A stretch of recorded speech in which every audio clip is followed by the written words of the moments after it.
Endangered by Eliot Schrefer, a First Chapter Friday Read Aloud video with the Word Nerd. Today, as you listen, watch for the story quote that will appear on screen. Write it down word by word and then follow the instructions given to you by your teacher. Stay all the way to the end to see if you've written it down correctly. Hi, my name is Amanda Ziba. Welcome to my channel Learning with the Word Nerd and another First Chapter Friday video. Today I'm going to be reading to you from Endangered by Eliot Schrefer. It is a National Book Award finalist and a book that you are going to love if you like survival stories, if you like books about animals, and if you like books that take place in another country. I'm going to read you the back of the book so you know what this story is about more than just those three things I told you, and then we'll dive into Chapter 1 and look at a few of the features of the book as well. When Sophie has to visit her mother at her sanctuary for bonobos, which is a kind of chimpanzee, she's not thrilled to be there. Then Otto, an infant bonobo, comes into her life, and for the first time she feels responsible for another creature. But peace does not last long for Sophie and Otto. When an armed revolution breaks out in the country, the sanctuary is attacked, and the two of them must escape unprepared into the jungle. Caught in the crosshairs of a lethal conflict, they must struggle to keep safe, to eat, and to live. Now this story, we have a map right here in the front of the book. It says, note, throughout this book, Congo refers to the Democratic Republic of Congo, the country formerly known as Zaire, not neighboring Congo, Brazzaville. And so if you want to find this, sorry, I'm trying to get it so you can see it. I'll put an image on there so you can see it more clearly. But if you want to find where this is in the world so that you know where it is that you're reading about, know that we are looking for the Democratic Republic of Congo, which is in the continent of Africa. All right, part 1 is called Otto. Chapter 1 takes place in Kinshasa, the capital of Congo. Concrete can rot. It turns green and black before crumbling away. Maybe only people from Congo know that. There was a time I didn't notice that sort of thing. When I was a little girl living here, it was a country of year-round greenery, of birds streaming colors across the skies. Then when I was 8, I left to live with my dad in America. Ever since then, coming back to spend summers with my mom meant descending into the muggy and dangerous back of nowhere. The fountain in downtown Kinshasa, which I'd once thought of as the height of glamour, now looked like a bowl of broth. Bullet holes had appeared up and down it, and no one I asked could remember who had put them there. When I looked closely, the pockmarks overlapped. The Democratic Republic of Congo, where even bullet holes have bullet holes. Kinshasa has 10 million people, but only 2 paved roads and no traffic lights, so the routes are too crowded to get anywhere fast.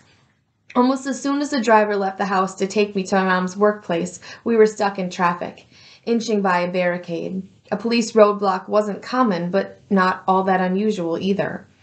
Some of the Kinshasa police were for real, and some were random guys in stolen uniforms looking for bribes. There was no way to tell the difference, and it didn't much change the way you dealt with them. Show your ID through the windshield. Do not stop the car. Do not roll down the window. Do not follow if they try to lead you anywhere.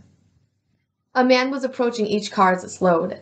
At first I thought he was a simple beggar, but then I saw he was dragging a small creature by its arms. I crawled over the gear shifted into the front seat to see better. It was a baby ape. As the man neared each car, he yanked upward so that it opened its mouth into a wide grin, feet pinwheeling as it tried to find the ground. The man had a lame foot but got around agilely, his scabby stump pivoting and tilting as he maneuvered. Behind him was a rusty bike with a wooden crate lashed to his back, which he must have been using to transport the ape. Already that morning I'd seen plenty of animals suffering. Gray parrots crammed so tightly into roadside cages that the dead stood as tall as the living. A maimed dog howling in a crowded market, flies swarming the exposed bone of her leg. A peddler with half-dead kittens tied to his waist. I learned to shut it all out, because you couldn't travel more than a few miles in Kinshasa without seeing a person dying on the side of the road, and I figured dying humans were more important than dying animals. But it had always been my mom's philosophy that the way we treat animals goes hand in hand with the way we treat people.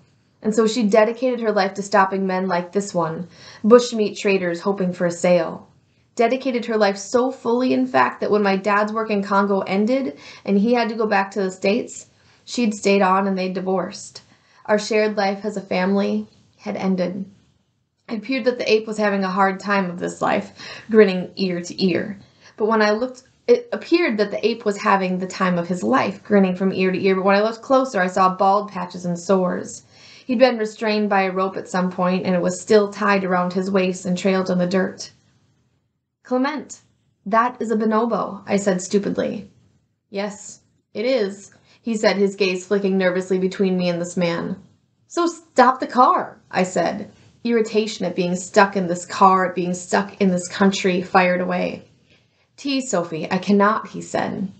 This is precisely what my mom fights against. She would insist that you stop, and you work for her, so you have to, I said, waving my hand at him. No, Sophie, Clement said. She would want me to contact her and have the Ministry of Environment deal with her, not her daughter. Well, then, I insist. In response, Clement locked the doors. It was a pretty weak move, though, since there weren't any child locks in the front seat. The car was barely rolling because of the roadblock traffic, so I simply opened the door, jumped out, and sped back to the trader. He swung the baby bonobo up into his arms and greeted me in Lingala, not the French that Congo's educated class use. Mbote, would you like to meet my friend here, Mundale? He asked me. He's so cute. Where did you get him? I asked in Lingala. I spoke French and English with my parents, but was still fluent in the language of my childhood friends. The man released the bonobo. The little ape sat down tiredly in the dirt and lowered his arms, wincing as his sore muscles relaxed. I kneeled and reached out to him. The bonobo glanced at his master before working up the energy to stand and toddle over to me. He leaned against my shin for a moment and then extended his arms to be picked up. I lifted him easily and he hugged himself to me, his fragile arms as light as a necklace. I could make out his individual ribs underneath my fingers, could feel his heart flutter against his throat. He pressed his lips against my cheek, I guess to get as close as possible to my skin, and only then did I hear his faint cries. He'd been making them for so long that his voice was gone. Do you like him? The man asked. You want a playmate? My mom runs a bonobo sanctuary up the road, I said. I'm sure she'd love to care for him. Worry passed over the man's face. He smiled nervously. He is my friend. I have not harmed him. Look, he likes you. He wants to live with you. He wants to braid your hair. He knew the way to a Congolese girl's heart. The man began to plead. Please, La Blanca, I have traveled 6 weeks down the river to bring this monkey here. There was a storm and I lost all of my other goods. If you do not buy the bonobo, my family will starve.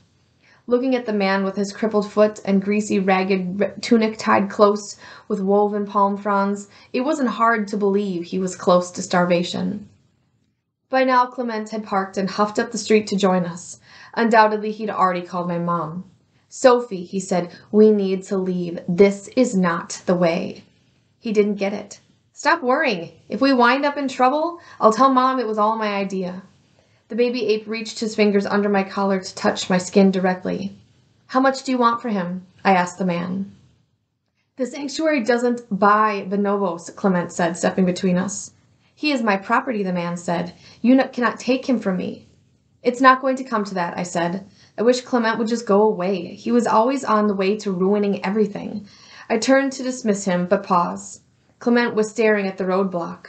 From his worried face, I could tell he clearly decided that these weren't true police, but the other kind. Drunk men with guns and a hunger for bribes. Already they were watching us curiously. It was risky to be out of the car at all in this part of the capital, but people were robbed, or girls, much worse, all the time. But I was going to get this bonobo to give to my mother. $100 American, the man said. $100 and you can have him. T, Clement said, we will not pay you for what you can't legally sell. The thing was, I did have that kind of cash on me, right in my front pocket. I shouldn't have, but I did. The notebook money. When I'd first arrived in the States years ago, I'd been the only African girl in the whole school.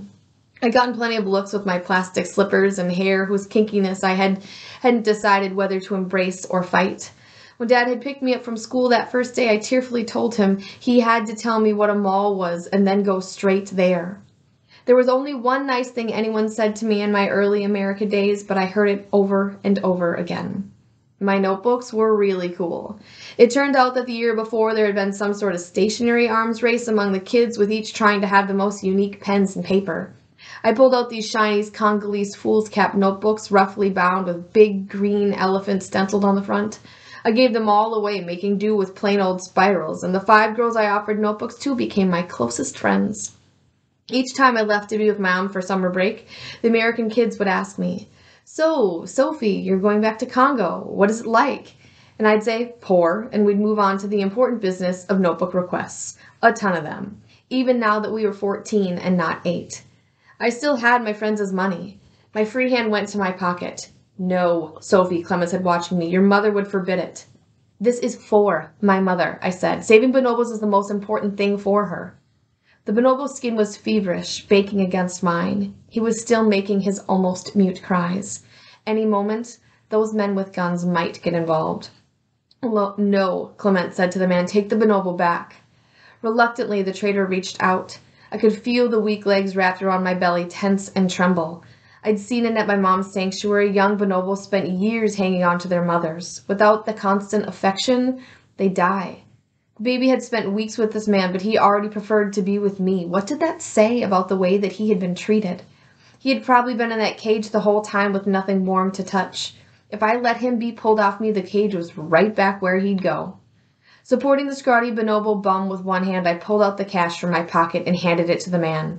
It was less than he'd asked for, but the trafficker took the thick wad without counting and backed up toward his bike.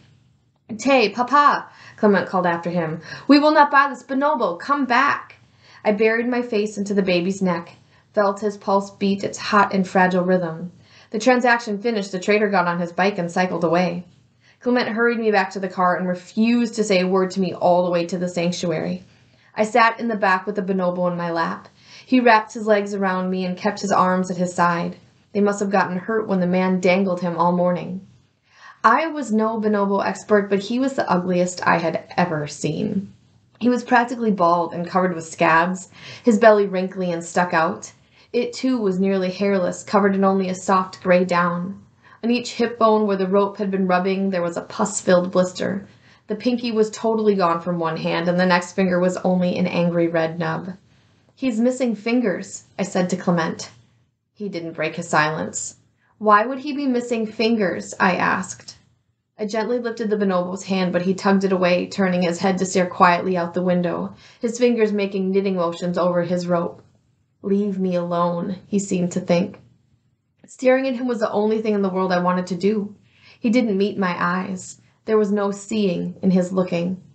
I pressed my forehead against the window and watched what he watched as it passed outside. The lifeless street of the wealthy district with its guards dozing against front gates, day laborers crowding job boards, swamps of trash picked over by street kids, chickens with wrung necks thrown flailing into ditches, boys pushing a truck until the engine kicked over. It was a big change from the tidy American scene I'd left 2 days before. The bonobo either hadn't been given anything to eat or had refused it. He was so thin. Nothing was coming out now, but he had a major diarrhea sometime recently, and the hair on his legs was matted and stinky. The breath that came from between his chapped lips was hot and dry. He had nothing left in the world except me, and we had known each other for just minutes. For all I knew, he could only have hours left to live. No wonder he was trying to shut everything out. So what? I thought against the quaking in my heart. He's an animal, but I couldn't feel it. Despite myself, I cared about him. I stroked the bonobo's belly, and for a few moments he half closed his eyes. His breathing slowed as if he might fall asleep. But then Clement hit a bump, and the bonobo startled. Suddenly panicked, he sat up and stared about. "Shh," I whispered. "You can relax. No one's going to hurt you now." Even then, I knew it was a dangerous promise. If you want to find out what happens next to Sophie and her bonobo, who she ends up naming Otto, and what happens at her mother's sanctuary, and the armed rebellion, and all the things, you're definitely going to want to pick up a copy of Endangered from your school library, from a local indie bookstore, or via the link in the description box. Thank you so much for joining me for this First Chapter Friday. I hope you come again next time, and I will see you then. Happy reading! To continue reading Endangered by Eliot Schrefer, pick up a copy from your school library, purchase one from your favorite local indie bookstore, or grab it via the link in the description box below. Then be sure to check out the rest of the First Chapter Friday videos I have waiting for you. This week's mystery quote says, "It had always been my mom's philosophy that the way we treat animals goes hand in hand with the way we treat people." Thanks for stopping by my channel, Learning with the Word Nerd. Please like this video and subscribe. You can find more great content from me online at these places. Happy reading, and I'll see you again next time for another First Chapter Friday video.